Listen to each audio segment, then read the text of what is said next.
ایران کو دھمکی کہا تباہ کن کارروائی سے پہلے آخری موقع دینا چاہتا ہوں، امید ہے ایران عقل سے کام لے گا، درست فیصلہ کرے گا، ڈیل نہ ہوئی تو ایران کو تباہی کا سامنا کرنا پڑے گا۔ ابنائے ہرمز کل مکمل طور پر کھل جائے گی۔ دوسرے مرحلے میں نیوکلیر ایشو پر بات ہوگی۔ ایران کو ابنائے ہرمز سے فیس وصول نہیں کرنے دیں گے۔ ابنائے ہرمز پر امریکہ کا مکمل کنٹرول ہے، ہماری اجازت کے بغیر ایران تک کچھ نہیں پہنچ سکتا۔ معاہدہ یا مکمل ہتھیار ڈالنے تک ایران پر پابندیاں برقرار رہیں گی۔ ایران کبھی جوہری ہتھیار حاصل نہیں کر سکے گا۔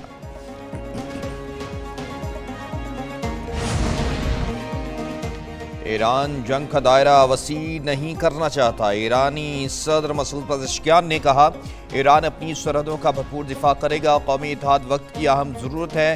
دشمن کو لالچ یا مداخلت کا موقع نہیں دیں گے، دشمن کو ملک تقسیم کرنے نہیں دیں گے۔ ایران امن چاہتا ہے، کمزوری نہیں دکھائے گا۔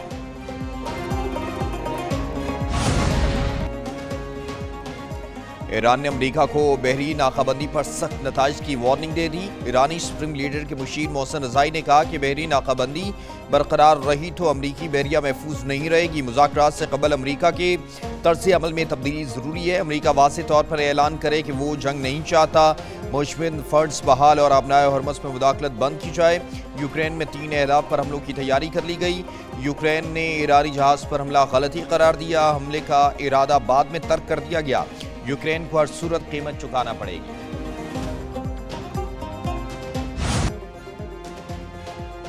پاکستان باقر کالیباف اور عباس عراقچی کو سرکاری دعوت نامے بھیجنے کی تیاری کر رہا ہے۔ العربیہ کا دعویٰ، کہا پاکستان کی جانب سے ایرانی حکام کو دورے کی دعوت۔ مذاکرات سے متعلق نائب وزیر اعظم اسحاق ڈار کا ایرانی وزیر خارجہ عباس عراقچی سے ٹیلی فونک رابطہ۔ خطے اور مقبوضہ یروشلم کی صورتحال پر تبادلہ خیال۔ اسحاق ڈار کی عباس عراقچی کو جلد پاکستان کے دورے کی دعوت۔ سعودی وزیر خارجہ فیصل بن فرحان کا بھی ایرانی منصب عباس عراقچی سے ٹیلی فونک رابطہ۔ خطے کی صورتحال اور کشیدگی میں کمی کے لیے سفارتی کوششوں پر گفتگو۔ فیصل بن فرحان نے قطر اور اردن کے وزراء خارجہ سے بھی رابطے کیے۔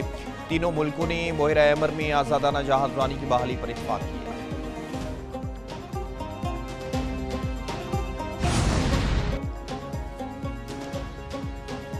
امریکی صدر ڈونلڈ ٹرمپ کی مقبولیت 35% رہ گئی۔ برطانوی خبر ایجنسی رائٹرز اور تحقیقاتی ادارے اسپوس کی سروے رپورٹ کے مطابق ایران جنگ کے بعد توانائی کی قیمتوں میں اضافے نے عوامی رائے پر اثر ڈالا۔ 37% ووٹرز نے معیشت کے لیے ڈیموکریٹس کو بہتر قرار دیا۔ 36% ووٹرز نے معیشت کے بہتر انتظام کے لیے ریپبلکن کی حمایت کی۔ ڈیموکریٹس کو معیشت کے حوالے سے ایک دہائی میں پہلی بار ریپبلکن پر برتری۔ 42% ووٹرز کا ڈیموکریٹس ہے، 37% کا ریپبلکن کو ووٹ دینے کا ارادہ۔ وسط مدتی انتخابات میں ریپبلکن پارٹی کو برتری برقرار رکھنے کا چیلنج درپیش۔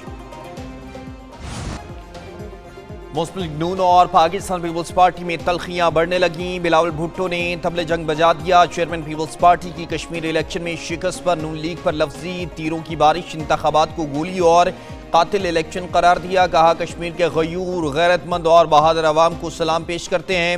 عوام نے دلیری کے ساتھ مسلم لیگ نون کی دھونس اور دھاندلی کا مقابلہ کیا۔ میرپور اور مظفر آباد میں جو سیٹیں چوری کی گئیں وہ واپس لے لی گئیں۔ پیپلز پارٹی ہمت نہیں ہارتی، پیچھے ہٹیں گے نہ میدان چھوڑیں گے۔ بلاول بھٹو نے باغ میں جلسے کا بھی اعلان کر دیا۔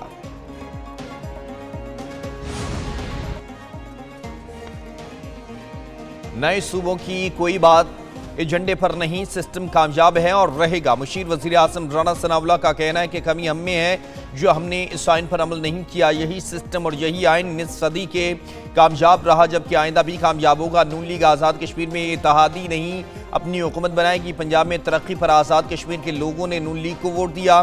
امید ہے آزاد کشمیر انتخابات کے اگلے مرحلے میں بھی ہم جیت جائیں گے۔ بلاول بھٹو کو معلوم ہے یہ الیکشن فری اینڈ فیئر ہوئے ہیں۔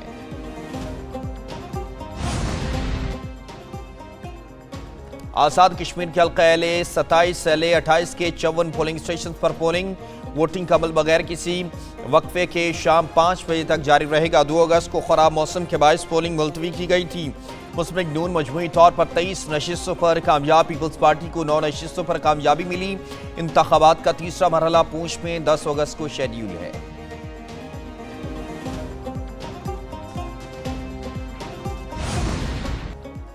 پاکستان اور ایران کا 2 طرفہ تجارت $10 ارب تک بڑھانے کی عزم کا اعادہ۔ پاک ایران 10ویں مشترکہ تجارتی کمیٹی کا اجلاس وفاقی وزیر تجارت جام کمال نے کہا کہ برادرانہ تعلقات کو مضبوط معاشی شراکت داری میں بدلنا وقت کی ضرورت ہے۔ سرحدی لاجسٹک، کسٹمز اور کارگو رکاوٹوں کا خاتمہ ناگزیر ہے۔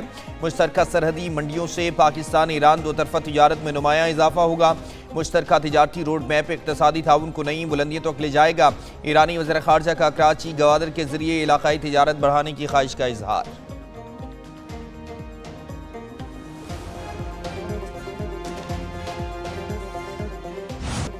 پیٹرولیم مصنوعات کی قیمتوں میں کمی، پیٹرول 4 روپے 8 پیسے اور ہائی سپیڈ ڈیزل 2 روپے 45 پیسے فی لیٹر سستا۔ پیٹرول کی نئی قیمت 331 روپے 95 پیسے اور ڈیزل کی 389 روپے 93 پیسے فی لیٹر مقرر۔ شہریوں نے حکومت سے پیٹرول کی قیمت مزید کم کرنے کا مطالبہ کر دیا۔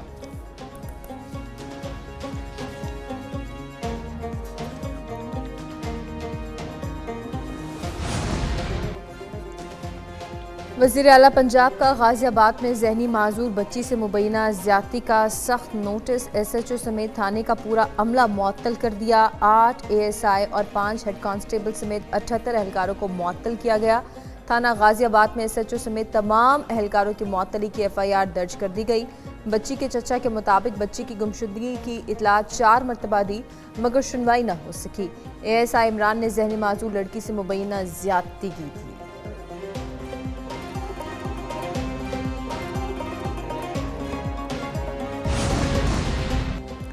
وزیر اعلیٰ پنجاب مریم نواز سے خوشاب کے ارکان اسمبلی کی ملاقات، ملکی سیاسی امور، ترقیاتی پروجیکٹس اور حلقے کے مسائل پر تبادلہ خیال۔ ارکان صوبائی اسمبلی نے وزیر اعلیٰ کو خوشاب میں درپیش عوامی مسائل سے آگاہ کیا۔ وزیر اعلیٰ مریم نواز شریف کی درپیش عوامی مسائل کے حل کی یقین دہانی۔ خوشاب میں الیکٹرک بس سروس کے آغاز پر ارکان اسمبلی کا اظہار تشکر۔ وزیر اعلیٰ پنجاب مریم نواز کا کہنا ہے کہ مسلم لیگ نون پنجاب سمیت ملک بھر میں مقبول عوامی جماعت بن چکی۔ پنجاب امن و امان سمیت ہر شعبے میں سب سے بہتر ہے۔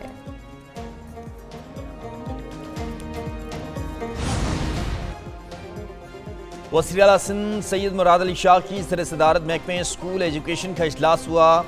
Facial recognition, attendance monitoring and evaluation system کے آغاز کی منظوری۔ وزیر اعلیٰ سندھ کی محکمہ تعلیم کو facial recognition, attendance monitoring and evaluation system کے محسن نفاذ کی ہدایت کر دی گئی۔ کہا اساتذہ کی حاضری بہتر تعلیمی نتائج کے لیے بنیادی اہمیت رکھتی ہے۔ ہر بچے کا حق ہے کہ اسے معیاری تعلیم فراہم کی جائے۔ ٹیکنالوجی کے ذریعے تعلیمی نظام میں احتساب کو مزید مضبوط بنایا جائے گا۔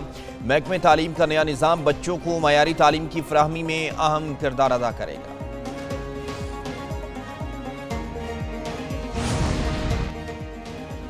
عمرہ مزید مہنگا، نئی پالیسی متعارف۔ پاکستانی عمرہ زائرین کو اب لازمی فوڈ واؤچر فیس بھی ادا کرنا ہوگی۔ عمرہ ویزا فیس میں یومیہ 20 سعودی ریال مالیت کا نصف فوڈ واؤچر شامل۔ مکہ مکرمہ اور مدینہ منورہ میں فوڈ واؤچر دکھا کے کھانا کھایا جا سکے گا۔ ذرائع کے مطابق مکہ مکرمہ اور مدینہ منورہ میں عمرہ زائرین کے لیے ہوٹل مقرر کیے جائیں گے۔ وزارت مذہبی امور نے فوڈ واؤچرز لازمی کیے جانے کی تصدیق کر دی۔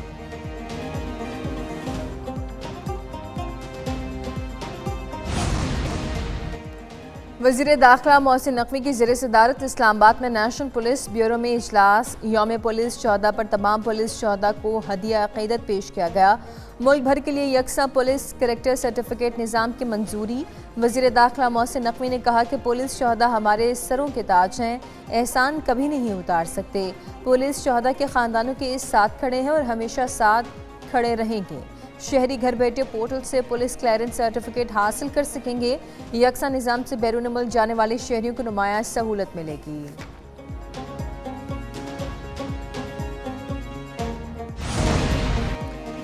محکمہ موسمیات کی آئندہ 2 سے 3 روز مزید بارش کی پیشگوئی۔ پنجاب، خیبر پختونخوا، کشمیر، گلگت بلتستان، بالائی سندھ میں بارش کا امکان۔ لاہور، راولپنڈی، گوجرانوالہ سمیت کئی شہروں میں اربن فلڈنگ کا خدشہ۔